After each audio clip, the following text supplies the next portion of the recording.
My whole collapse with my diabetes was completely mental health. My A1C was never bad, but I just got into such a spiral of fear that I completely stopped living my life. And beforehand, I'd been a very serious traveler. I've been to like 30 countries, and I stopped all of that when I got scared from having diabetes. And so this was the first really big trip that I've been on since reclaiming my rise and coming back from that place of fear and feeling like myself again. And it helped to know, like, okay, you're in a good mental place. Yes, you're in a super remote area and you're climbing a mountain right now, but you're not scared of low blood sugar anymore. You have your supplies, you're prepared. And I could be in the moment and didn't have to worry about my equipment or having a low blood sugar. If it happened, I knew I could deal with it and I would be okay. Welcome to the Reclaim Your Rise podcast. My name is Lauren Bongiorno, nationally board certified health coach and founder and CEO of Risely Health, where we help people and families impacted by type 1 diabetes take ownership over their lives so that they can transform with more freedom and confidence.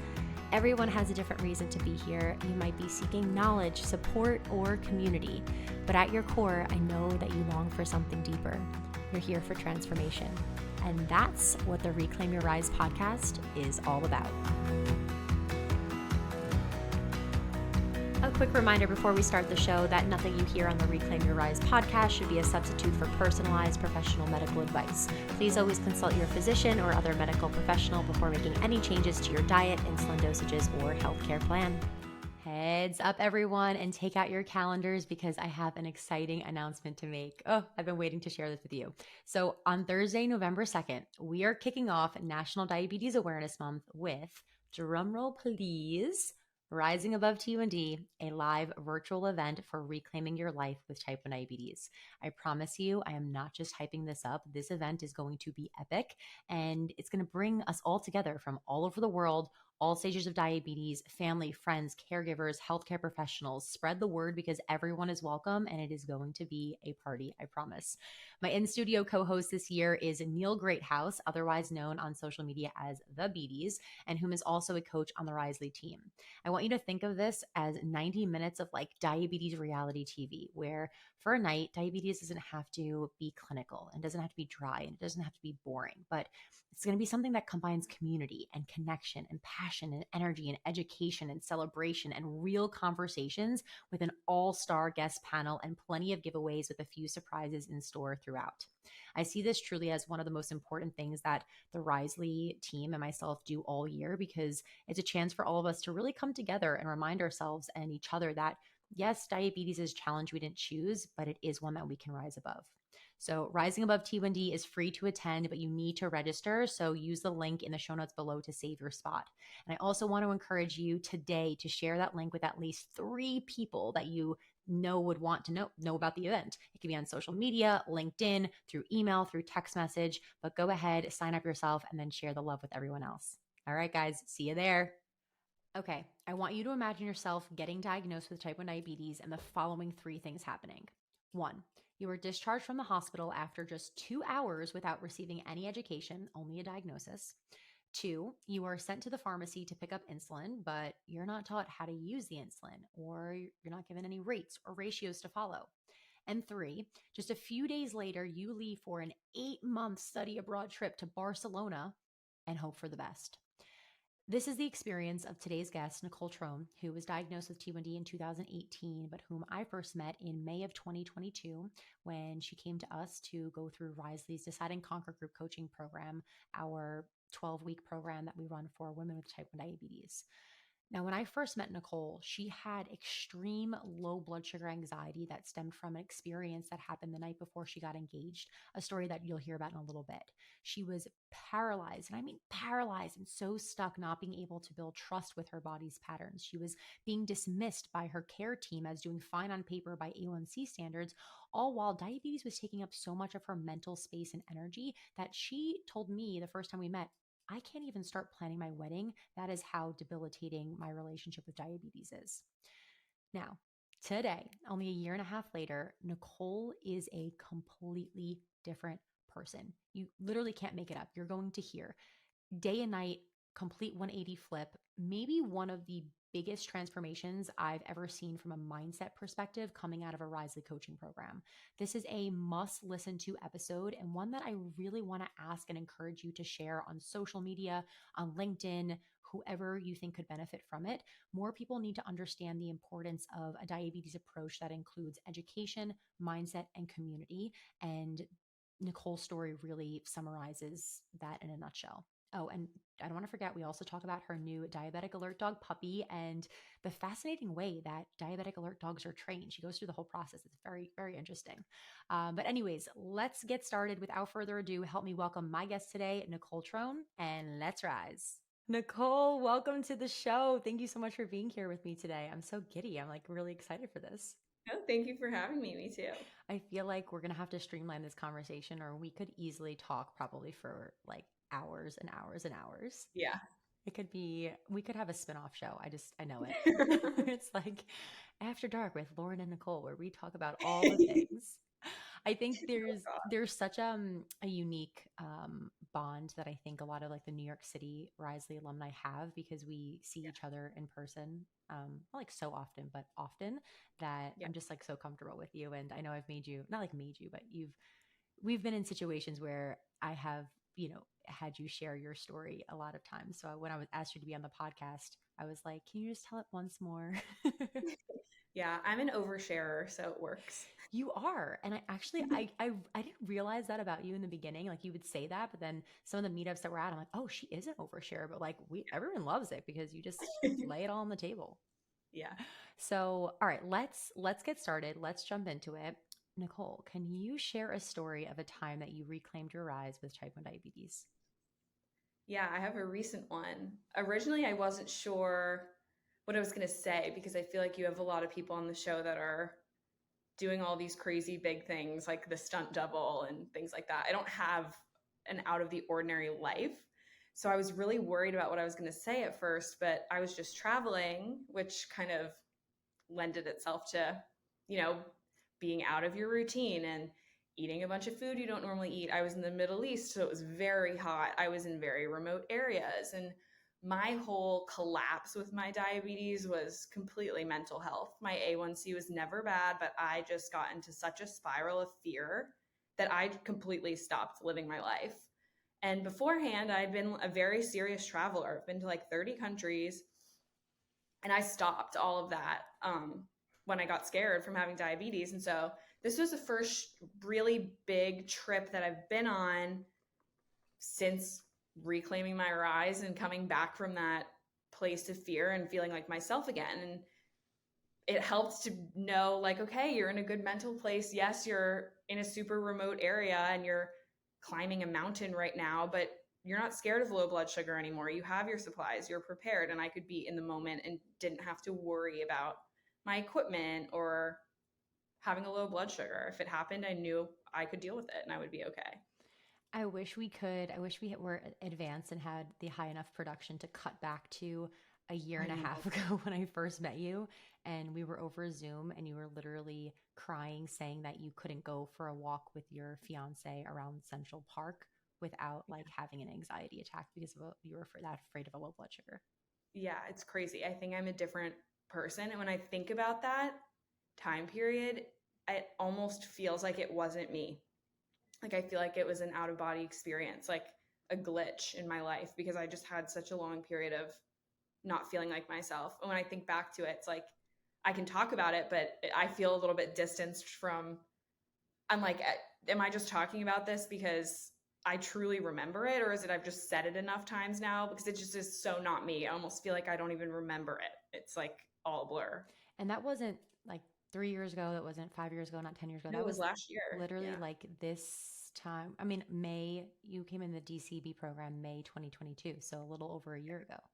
Yep. I find something really interesting about what you shared about the trip and how you used to be such a traveler and then got diagnosed and that relationship to travel changed because, your a lot of what I know about your story was as soon as you were diagnosed, you went to Spain, I believe, Yeah. and you weren't afraid after diagnosis to go to Spain, but it's what happened after that trip that relationship to that trip kind of like jerked you up a little bit. So can you share what happened there?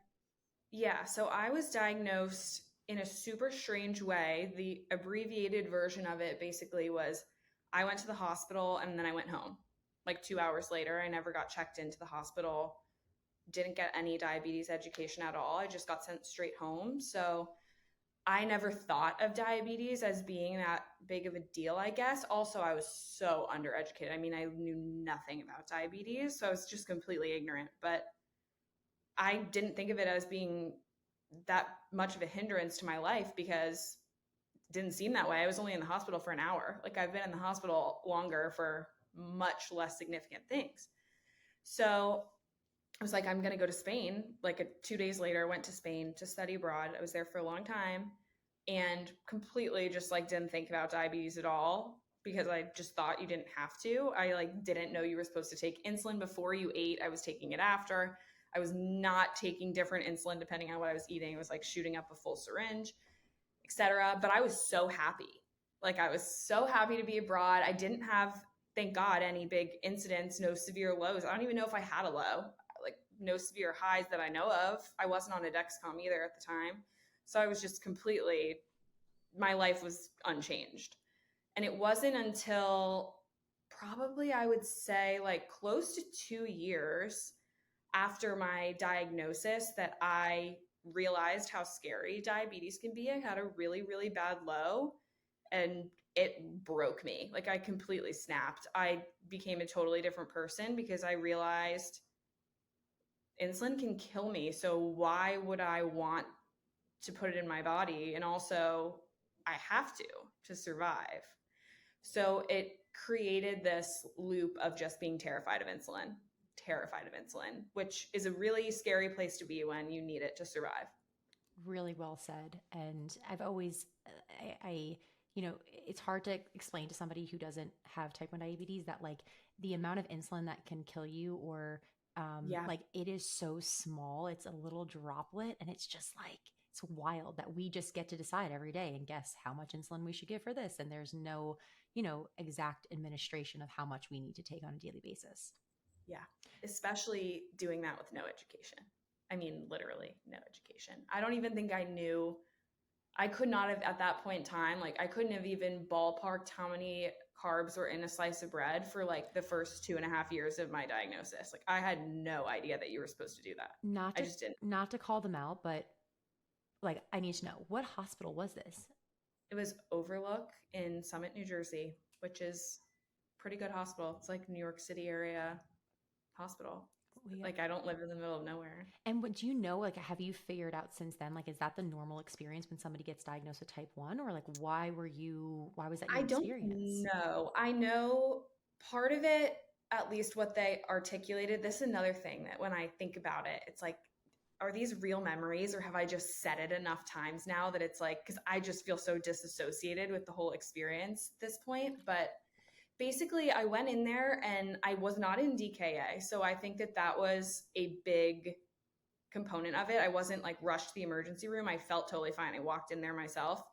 They caught my diabetes in like primary care routine blood work. So I wasn't in there because I was having some severe incident. I mean, my blood sugar was like in the 800s, but I was not in DKA.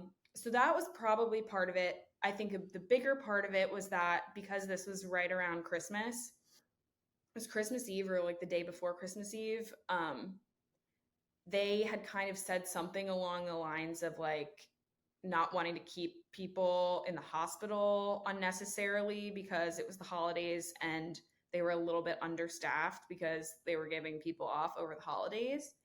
And the doctor that I interacted with was not any kind of like endocrinology specialist. She was just a normal emergency room doctor. And another big contributor, I think, was that one of the first things my mom said is like, can I let her go to Barcelona? She's supposed to go to Barcelona in like 3 days. And the emergency room doctor was like, oh, I lived in Barcelona for a year. It's great. She's going to love it. And started talking about like restaurants and bars she used to like. So I think that was probably a part of it too. It was like the coincidence of having somebody that knew what I was about to experience and wasn't thinking of it as that big of a deal because she herself had done it. So I think it was a combination of those things. but I don't actually know of anyone that I can think. Maybe Megan Byer actually could speak to if that was a hospital she was at, but I don't know off the top of my head of any other diabetes diagnosis experiences there. So you have that experience, you go away, nothing really happens, thank God, because I always say to you, I'm like, what a liability that would have been for the hospital. Like Yeah. we would have been all over that of like you discharged her without any education, proper training, Or insulin. or I was discharged with no insulin. yeah. So you went to what? How did you get your insulin? Like what was? But I went, so this is like Christmas Eve. I think I can't remember if it was Christmas Eve or the day before. I think it was actually the day before Christmas Eve, but I'm just like consider it Christmas Eve in my head. We left the hospital like 9:30 p.m. and the CVS pharmacy was closing at 9:30 p.m. So my mom and I just like raced to CVS and the pharmacist was closing the gates and we were like, we need insulin. And she was like, what are you talking about? They didn't teach you how to do this at the hospital. My blood sugar was still like 350 at that point too. So it's not like I had even fully come down. And so we just showed up and asked the pharmacist for insulin. I think we must have had the prescription. I don't remember, or the hospital had called it in, but she was in shock. Like, I mean, the pharmacist was in shock. And she never taught me how to use the insulin either, but she did give it to me. And then my mom and I went home that night and watched YouTube videos about it. It just like you're going to pick up a bottle of Advil or like an Yeah. antibiotic. Like that's the equivalent of, oh yeah, we're just gonna put this in, just go and pick it up. Yeah. And the other layer of that was that we were picking it up for 8 months. It wasn't just like one vial of insulin. She's never taken insulin before and she's about to move internationally for 8 months. So I needed to get 8 months worth of insulin. And honestly, I think I still have some of it. Wow. I mean, if you hear stories too, just about, and I'm sure you've experienced it too, like afterwards, but just like getting supplies and how it can be challenging with like insurance and just all these loopholes, like you got so lucky, So lucky. like Yep. every step of the way. I mean, you got also very unlucky in a lot of ways, but in other ways, it's like you got lucky. So take me now post Barcelona, you somehow make it through the trip. You come back, you have a bad low experience. Do you remember what that low was? Like, was it, I mean, 50? Was Yeah. it 30? So Like, where were you the at? thing that's so crazy in hindsight about that is this happened New Year's Eve of last year. So New Year's Eve coming into 2022. Hmm. And I wasn't that low. The lowest I actually got was 70, I think. But what was so scary about the situation was I fell so fast that my body experienced it as if I was like 20. Mm. I was convulsing. I was falling so fast. And it was not just like a Dexcom lag or like a compression low where it looks like you're falling super fast and you're not. Whole thing was totally backed up with my glucometer too. I mean, it was just like crashing. So you started at Um, what, like 200? You were higher than that, and then you gave a I think it correction? was like 280, and I fell from 280 to 70 like shockingly fast. In hindsight, I don't even know how that's even possible for me to fall that fast. And that's what traumatized me because I got attached to if I can fall this fast, I'm not going to feel safe at any number. I was at 280 and then I fell that fast and started like having full body convulsions. How am I supposed to feel safe at any number Hmm. going forward? If I fell from 280 that fast, I'm not going to feel safe at 150. And I think a lot of it was an education gap too, not knowing what caused that fall um, was the scariest part because I didn't know when it was going to happen again or what contributed to it. So I was just living in constant fear of falling quickly like that again. Right. I remember you telling me that story originally, and it's almost like that at the parks where it's that ride where you just like you start at the top and it just drops down straight down. It's like that Yeah. pit in your stomach of just like whole like not like the up and down roller coaster, but just like that drop is I know that feeling. I get it. It's scary. Mhm. So when in the days after that, how did your life change in the sense of like how did that low blood sugar anxiety impact your day to day, whether it was, with your relationship to exercise or food or where you felt safe keeping your numbers? Yeah. So pretty much right after that, I moved to Manhattan after COVID. I had lived in the city before and then went home for COVID, like a lot of people did, and was moving back in.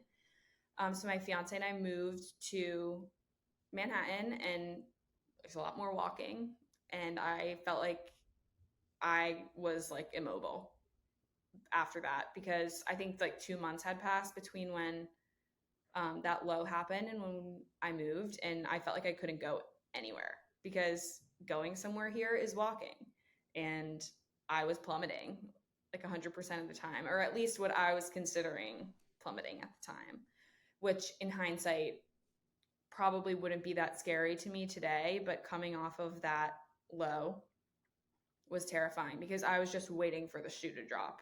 Hmm.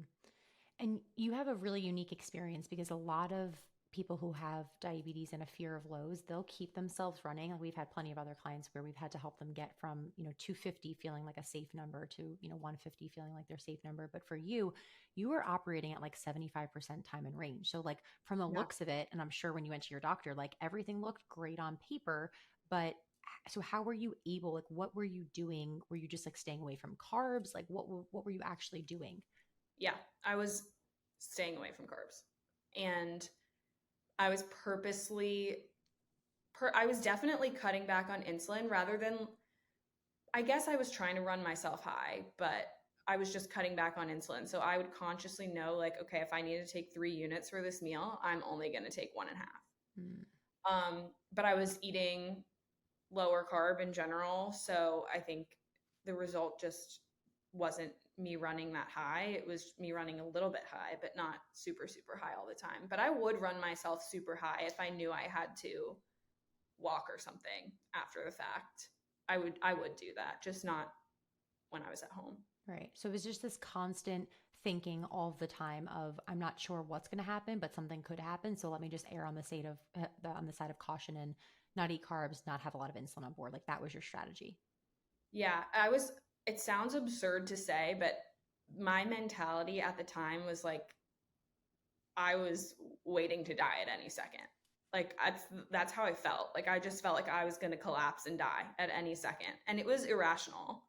And I know that. And I knew that in the moment that it was irrational, but I just didn't feel safe. I felt so so in danger all the time.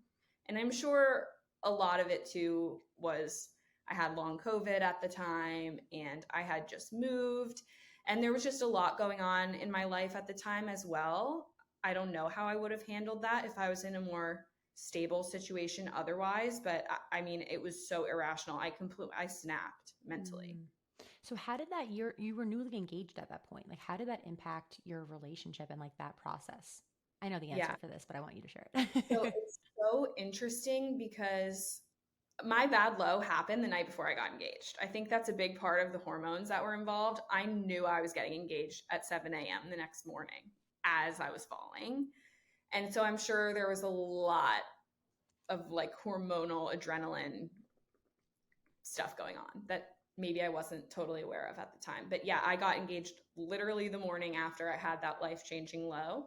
And what's interesting about my situation, I think, is that I had diabetes um, when my now fiance and I started dating, but very early on in my diabetes, when I was in a complete this doesn't exist phase, not in a denial way. Like a lot of people can get into a denial phase of like, I don't have diabetes. I was just ignorant, completely ignorant.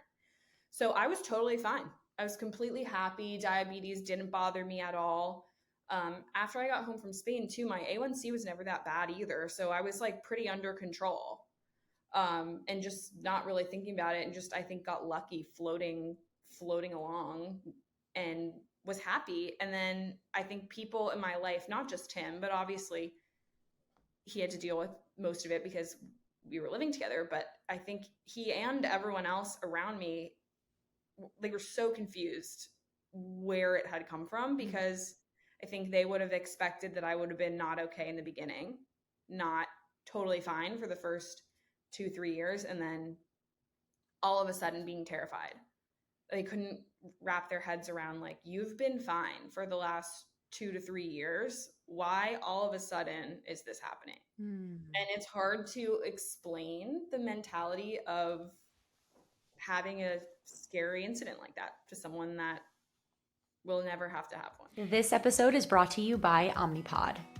Many people don't know this, which is why we've partnered with Omnipod to help spread the word. But did you know that if you're curious about trying the Omnipod 5 tubeless wearable system, you can do so with no commitment, no obligation, and even if your current pump is in warranty? Crazy, right? Omnipod truly wants to make it as easy as possible for you to test our new system out and see how great life can be with it. There are so many benefits, my 2 highlights being that the activity feature sets a temporary higher target for times where less insulin is needed, and it integrates with Dexcom G6 to automatically adjust insulin every 5 minutes. So if you want to get on a pump for the first time, or if you want to have more freedom without a tubed pump, you can see if you're eligible for a free trial by going to omnipod.com/rise. Fill out the quick form and they'll do the work to check insurance coverage for you. You can also view full safety information, instructions for use, and trial terms and conditions at omnipod.com/rise. Now, right back to the show. And it's a really good point that you make, because if you think about any other diagnosis, right? Type 1 diabetes for a lot of people, or anything else, it's like that diagnosis is the worst moment for most people. And then it gets better over time, I would say. Like, that's not like that the prognosis is going to get better, but the experience, and I think like the grieving, the loss of your freedom and your, what your future holds and all that, like for you, yeah, it's like life proceeded as normal. And then all of a sudden, out of left field, this all happens. Yeah. And it was so confusing in the moment too. Like, when I was in my darkest times with my diabetes, my mental health, I would really beat myself up, like sitting on the sidewalk outside in Manhattan crying because I was having a low blood sugar and I was alone, and thinking, like, how did I used to do this? Like, I've been doing this for 2 to 3 years and I've never been in this bad of a place. Like, how did I used to walk? Like, why can't I walk all of a sudden? Like, it just felt like yeah, my mentality had changed. I keep saying I snapped, but it also felt like my body snapped in a way. And I think nothing had changed with my body. It was just my mindset had changed so dramatically that I was going about things totally differently than I had in the past without realizing it. But yeah, it was confusing in the moment too for me to know, like where did this come from? I've been okay for 2 years. Why is this happening now? And I was totally playing the victim. Like, I was in such a woe is me place. So what were your steps? Like, how did you reach out for help? Like, did you go seek out like the psychiatrist or a psychologist? Did you go to your endocrinologist? Like, what did you try that you thought like were your immediate lifelines that could help? Yeah, I went to my endocrinologist, and was met with, your numbers are fine. And I was sitting there crying, like actually crying. I cried for like months straight, it seems like, every time I talked about diabetes. But I was in there crying and like basically begging her for help. And she just was like, it's okay. You're being really hard on yourself. Your A1C is great. Your numbers are fine. Your time in range is good. Just looking at my Dexcom Clarity, obviously. And I was saying, like, I'm falling all the time. I'm going low all the time. And she was looking at my chart. And she was like, well, you're only low 2% of the time. Which, yeah, maybe that's true. But the amount that I was thinking about being low and trying to prevent being low and being scared of being low, and the amount of time being low was taking up in my head, it felt like I was low all the time. So I think there was just no time for me to explain that mindset. In the appointment that I had, it was just, your clarity report looks good, your A1C is good, you're doing a good job, and you're just being too hard on yourself. And that was not my mindset. Like, I was not being hard on myself. That's not what was wrong. In no way was I being hard on myself. If anything, I was like coddling myself. I was not being hard on myself. I was just in a state of panic. Like, I was crying out of pure panic. It was not self-hate or anything. And after that, I had kind of like written off that endocrinologist, because I was like, that's totally not what's happening. I feel like I can't be any more clear about it. This is not the avenue that I'm going to solve this problem. And there's nothing worse than going into a doctor's appointment and feeling so hopeful, like when you have something actually wrong that that's really hindering your day-to-day life that you really want help with, and you're trying to take an active role in fixing. There is nothing more upsetting than going into an appointment with this mindset of like, yes, I'm going to get some answers, I'm being productive, I'm taking an action step towards bettering myself, I can't wait to figure out what's wrong and start feeling better, and then leaving completely crushed, realizing that's not going to happen. Like getting your hopes up, like I just have to make it to this appointment, I have this appointment in 2 weeks and it's going to help me and I'm going to feel better and I'm going to get some answers and some support, and then leaving, that's not happening. It's like a crushing blow. At least it was for me. So I then tried to go to therapy. But I am a very action-minded person. Like when I get into a bad mental state, I get panicky. I don't get depressive. I get panic, like hyperactive. Like I need to fix this right now. So I was like, I need OCD therapy because I know that I've had OCD tendencies my whole life. I've gone through some bad flares of it before, and OCD therapy is extremely different than regular therapy. It's not at all talking about your feelings. It is straight up exposure and response prevention therapy. So you just rip off the Band-Aid and expose yourself to your biggest fears and let yourself like assimilate the anxiety. So it's basically like teaching yourself like you can do hard things without your coping skills, because in OCD, coping skills are really the biggest hindrance, like compulsions. So I went the OCD therapy road, and they were like, okay, well, you just need to like make yourself have a low blood sugar. I was like, I can't do that. They were like, you just have to like let your blood sugar be really low and like not do anything about it. And I was like, well, I can't do that. Right. That's a far jump. Really apply in this situation. Or like I went through a phase where I was not trusting my Dexcom at all. So I was obsessively testing with a finger stick. Well, that's what I was going to say. I will never forget when we first got on that call, you pulled up, we were on Zoom, you had a sheet. And like, I'm a blood sugar logger. I created the Diabetic Health Journal, love logging, big fan. I have never seen a piece of paper. You know what it reminded me of? You know, when you were like in school and the teacher would tell you like, okay, you're allowed like to bring kind of like quote unquote, like a cheat sheet, whatever you can fit on a X by X size paper, like you could have, and you kind of like write in like the super, super small font and everything. That's how many numbers were on one page. And I was like, whoa. Yeah. And that's OCD. Yeah. That's a compulsion. Like I was so stressed about going low, falling, how fast I was falling. I didn't even want to wait the 5 minutes for the Dexcom. And also I didn't trust it at all. So I was obsessively finger pricking and like tracking everything. And I was not well. Like it was coming out of not a productive diabetic health journal type of tracking. Right. It was a destructive. I would eat and sit at the table and log my blood sugar for like 2 hours and do nothing else. Like I can't even believe that I did that. But at the time, that's the mindset I was in. And that's a really good reflection of what kind of mental state I was in. And in OCD therapy, they were like, okay, well, just for a day, you're going to like turn off your blood sugar monitor and you're also not going to test with your finger prick. And I was like, I can't do that either. You know, like they kind of didn't get the medical side of it. And I felt like the endocrinologist didn't get the mental side of it. And so that's when I really hit my breaking point of like, I'm upset. I know I'm not okay. I know I'm being irrational. I'm trying so hard to do something about it and get help and take as many action steps as I possibly can to get out of this. And there's nowhere to go. So I felt like I was the only broken diabetic, basically.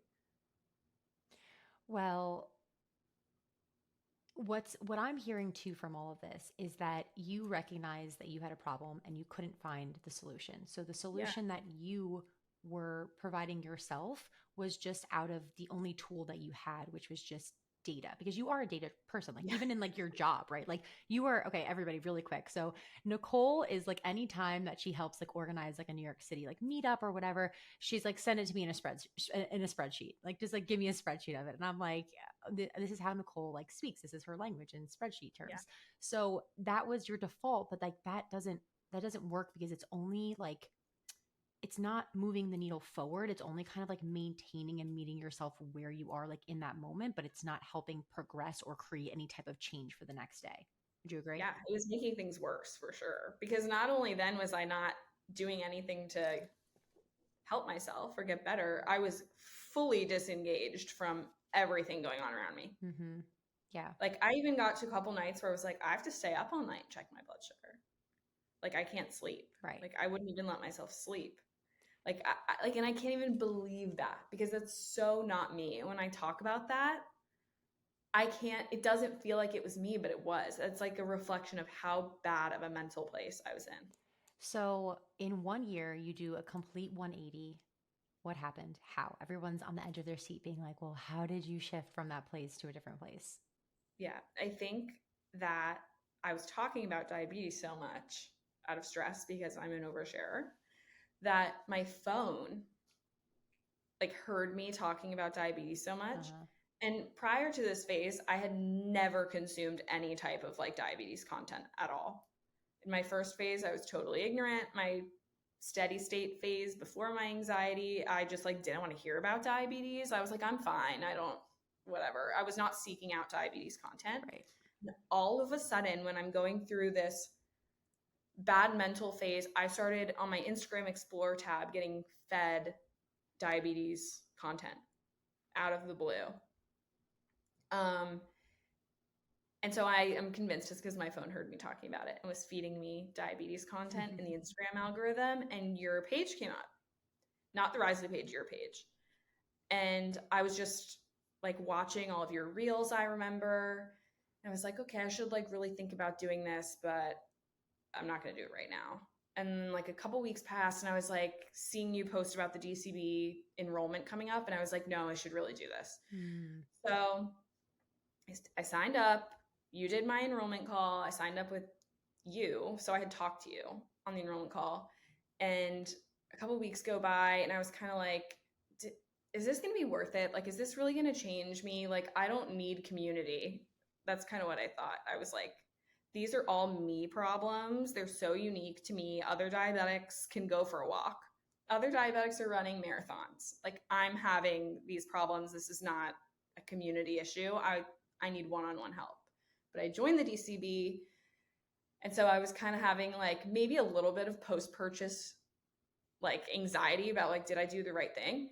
And then I saw you that day. Oh my gosh. Yeah, I ran into Lauren by complete coincidence at a local coffee shop to my apartment, my coffee shop that I go to work at. I ran into Lauren, and I just kind of took that as a sign from the universe, like, you're in the right place. All of this is happening in such a weird way. You're not even really intentionally seeking this out, and it's kind of coming to you, like this is where you're supposed to be. So I went into it super, super seriously after that because I just felt like I got confirmation that I was doing the right thing. And I think the Diabetic Health Journal helped me a lot. Being able to physically track, because I am a tracker, it was kind of a way to use those like comfort skills in a productive way and summarize my patterns and very slowly allowing myself to take more insulin was the biggest difference for me. The amount of insulin that I know I actually needed. And I think the first time I did it, actually, I was in like a one-on-one call with my coach at the time. And she was like, okay, let's do it together. And I feel like once I did it once or twice and nothing serious happened, I got a lot of my confidence back. And also just the education piece. Once I learned about certain factors that outside of insulin affect your blood sugar, I was able to kind of like piece together the puzzle of why I fell so fast and had that scary experience. And so it made it easier for me to realize when I'm actually at risk for having a big fall versus when I'm probably not. So I was able to slowly tick off activities or times that were like safe. Right. Like, oh, I don't have any insulin on board right now. Like, I can go for a walk and I don't have to worry. First thing in the morning, I'm on shots, so I take Lantus in the morning. So like first thing in the morning, if I don't have any insulin in my body at all, I can go for a walk and there's no way I'll fall. There's no way. But if I take 5 units and then go for a walk, I'm probably going to really seriously fall. Mm-hmm. And just knowing that and being able to plan around that actually made me feel like I have to plan less about my daily life.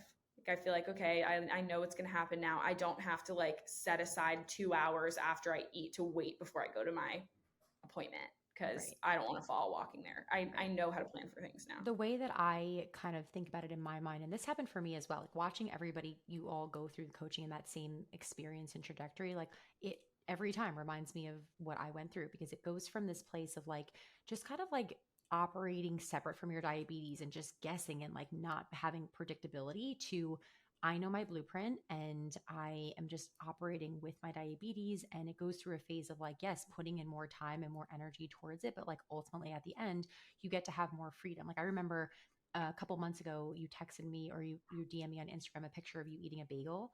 And you were like, the joy that I'm getting from eating this right now and giving the full amount of insulin and then going for a walk after where I think you walked there, something like that. You were just like ecstatic about it. And it's like those little precious moments that you earned. Yeah, and I think those little moments too are the biggest in a way because those are the things that I felt those are when I was denying myself those things, like when I was so scared to eat carbs in my bad mental health phase, I felt like I live in New York City and I can't have a bagel and everyone around me is eating bagels. Like those were the straws that broke the camel's back. Mm, I was like, diabetes is so bad and I'm in such a bad place that I can't even eat a bagel. Like something as simple as that, I can't do. Like, woe is me, this is not fair. So being able to have those little things back and feel like you're not excluded and you don't have to deny yourself those little things, I feel like those were worth way more than right. the big things. Well, yeah. And I think, for everybody listening too, I think that's the problem with solutions that exist in currently, like in the bigger healthcare system, is everything is so siloed, right? It's like, oh, mental health, go see this practitioner. Oh, Yeah. endocrinology, go see this. Oh, you need, more education, go see this nutritionist and learn how to like count carbs in an apple. And it's just like, that is not like representative of real life, what is needed to go and navigate through real life experiences with type 1 diabetes. And so we've really found that the DCB, the group coaching program, of the three anchors together in one place of education, mindset, and community, like that is the trifecta that needs to exist. Yeah. And it's, I think too, like as someone that went into the DCB not thinking that the community aspect was going to be very helpful for me personally, it made a huge difference. I don't think I would have gotten as much out of one-on-one coaching, Mm, honestly. I don't. Even though I thought that that's probably what I needed. It's not what I applied into, but I felt like going into it, that's probably what I needed. And I think the community ended up being the most important part for me because now the DCB is over. I've been out of it for over a year now, and I still made a lot of friends. And luckily, I'm in New York, and there are people that I see regularly now. And it's a support system that just keeps on growing. So, yeah, it's kept me engaged in a way that I don't think I would be engaged if there was no community aspect to the coaching, for sure. yeah, I love seeing you and Sarah and Megan, all you guys get together, sometimes with me, sometimes without me, but either way, I'm so happy about it. Last thing that I want to talk about is, yes, you have overcome this fear of low. Yes, you eat more carbs and you're more active and you've increased your time in range from 75% to like in the 90s consistently. But let's talk about your diabetic alert dog and how that happened. And just, yeah, we've never had anybody talk about it on the show. And I'm like, we Yeah. cannot forget to ask you. I mean, I know some of it and I found just like the training aspect of it. It's so interesting, but share. Yeah. Yeah. So I owe my diabetic alert dog credit to Sarah, who's also a Risley graduate. I had met Sarah in person at a Risley meetup and we followed each other on Instagram. And after the fact, she was super newly diagnosed at the time. And she's like, I have this 2-year-old dog. I'm going to train him to be a diabetic alert dog. I need to like make something good come out of this diagnosis. She was in her hospital bed Googling, how do I get a diabetic alert dog? And so she thankfully had already gone through the like research channel of finding out good cost-effective way to do it, etc. So I just, once I saw that she was doing that, I was like, I'm doing this too. I need you to tell me who you're using. And immediately got in contact. I already had a dog, a big dog, a Doberman, very smart dog. Totally could have done it with her, but she's like a little bit old to start alert dog training. Dobermans have a lot of health problems. So I was like, I'm going to get another dog. I got a puppy, immediately started her in diabetic alert dog training. Our training company that I use is MediDogs. They're amazing and they're virtual and very accessible financially compared to the traditional alternative.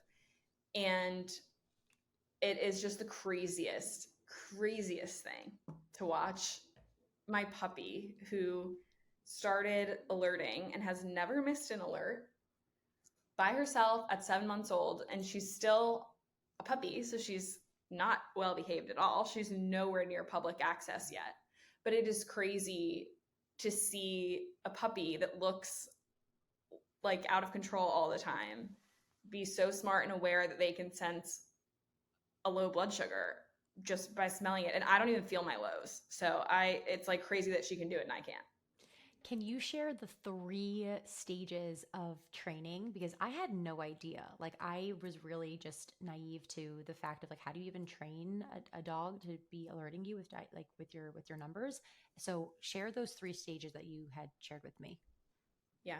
Hopefully I can summarize this well, but the way I think about it in my head is the first stage, and I'm sure it's different for every dog too, but I started with a puppy. And so the way the scent training has gone for her is we first started with scent imprinting. So you basically soak your low blood sugar saliva samples in dental cotton and freeze it in a test tube. And every time they eat a meal, you tape the test tube to their bowl of dog food so that they start to associate eating with the scent of your low blood sugar.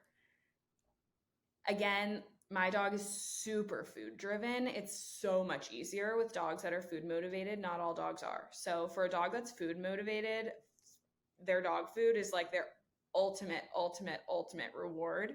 So you want to like build an association of the scent with their ultimate reward. For some dogs, that might be like praise or toy, but obviously it's easiest with food. So that's phase 1. Separately from that, you teach them an alert behavior on cue. So similar to how you would teach a dog to shake or do any kind of trick, you teach them that when you say the word alert or whatever your cue word is, to do behavior. I'm a super deep sleeper. I do not wake up to Dexcom alerts, no matter how loud they are, and neither does my fiance. So I knew that was a big motivation for me wanting to do service dog training in the first place, is I want another layer of protection at night. So I chose her alert behavior to be like hitting me super hard in the leg, really hard, scratching me in the leg because I'm such a deep sleeper.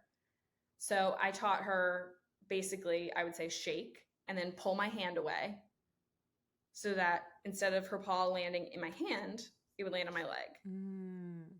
And I started using the word alert. So she then learned when I say alert, she has to hit me in the leg, totally separate from the scent.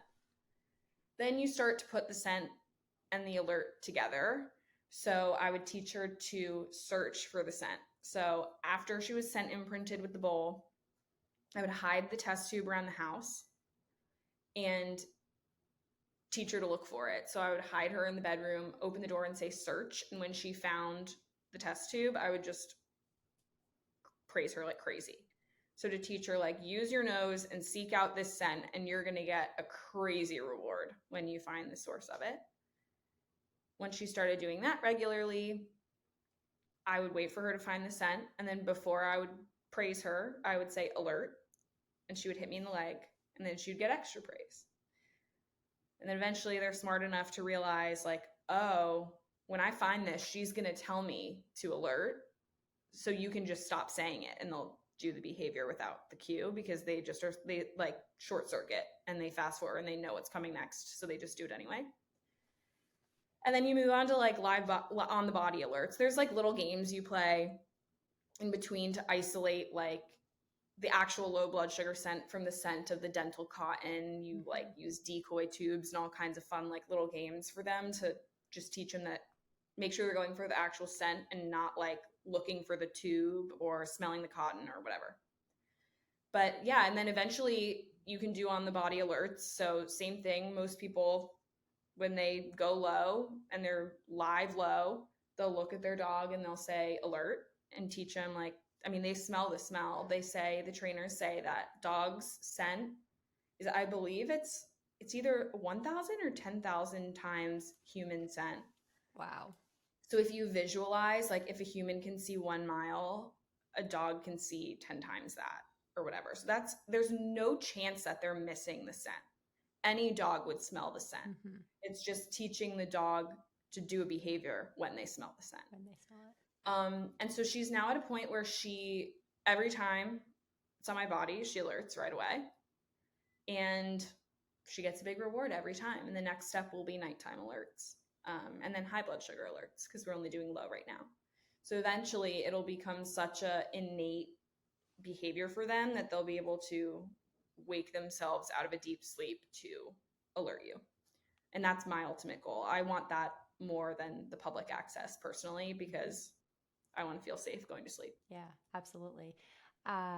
Do you regret waiting this long to train your dog to become a diabetic alert dog? Meaning, do you wish that you did this, let's say, back in May 2022 when you were panicking about having the low blood sugars and had a lot of anxiety around it? Or how do you relate to the timing of this?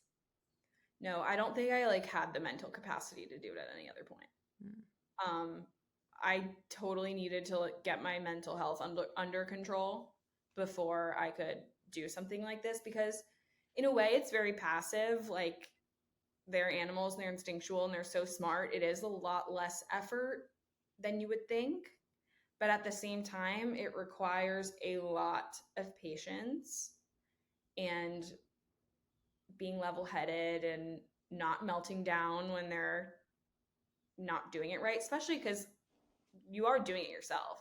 You have help from a trainer, but it's on Zoom. And so it's really all on you to like maintain your composure and stick with the practice in between sessions. And I could not have done that in a bad state. And I think before my bad state, I don't know if it's that I just like didn't care enough, or if I used to wake up to my alarms more. I just now am realizing more recently, like, okay, I'm in a good place and I'm sleeping through my alarms all the time. So that's kind of what really led me to do it. And I just can't remember if I used to sleep through alarms or if that's a new thing, but that's really the reason why I started doing it. Got it. So yeah, because that's how I think of it too, is like the fact that you built your solution, like the getting the diabetic alert, training your dog to be a diabetic alert dog was not like the immediate solution. It was like you address the immediate solution, which with what you needed, tongue tied there, which was like the community, the education, the support, and then this is kind of like that bonus on top as a okay, here's a great extension for my tool set moving forward. Yeah, and I think its usefulness totally depends on the person as well. Like, if you wake up to your nighttime alerts, it's not as helpful. I mean, it would be helpful in a situation where if you're having like a Dexcom inaccuracy or something, but it's not totally essential. But the way I feel it is the best applied is like little kids. I mean, if I were to down the line have a diabetic child, it would be instant. I would start diabetic alert dog training day one, because it's a totally different ballgame, especially an infant when they like can't communicate. If I'm having a low blood sugar, the dog would be the saving grace. Yeah. Totally. And it is emotional. Like, you already love your animal.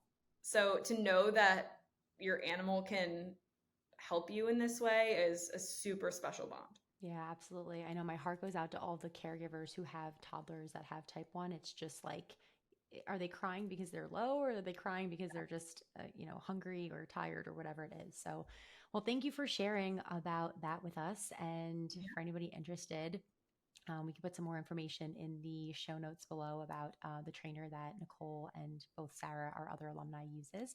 But Sarah, Nicole, would you want to end? I'm like, the two of you guys just remind me of each other. I'm calling you both interchangeably, but I would love to end with you just sharing kind of just what you would say to somebody who is stuck in that position, whether it's with a fear of low, or whether it's just like a lot of their mental energy is going towards diabetes and they're not getting the support that they need. Like, what would you tell them to motivate them in order to like take a step in that right direction, whatever that might be for them? Yeah, I think if I think about it as what I could go back and tell myself, I'm super quick to be, as soon as something negative happens, to be like, this is forever. I'm always going to be stuck in this place. This is never going to go away. I think you have to tell yourself, this is not forever. Like, this is temporary. I can get myself out of this. And I do think you have to be motivated to look for a solution. You can't expect anything to change without playing an active role in changing it. So at least invest some time in trying something to change your patterns in your day-to-day and see what works. I love it. Great way to end, Nicole. Let's end on that note. Thank you so much for sharing everything with us. Like I said, we could have went on for hours and hours and hours. Maybe we'll have you back on in the future as you and your journey with diabetes evolves, but I so appreciate you. Thank you so much for being here with me today and listening to this episode of Reclaim Your Rise. To let us know that the episodes we're putting out are impactful, and to help us get our street cred up and let everyone else know that this is something worthy of their time to listen to, please leave a rating and review on our Apple Podcasts, send the show to other people impacted by T1D or maybe even your doctor, and share it on social media tagging @Risley Health and @Lauren_Bongiorno. New episodes of Reclaim Your Rise come out every single Tuesday, so make sure you are subscribed to the podcast so that you never miss a beat.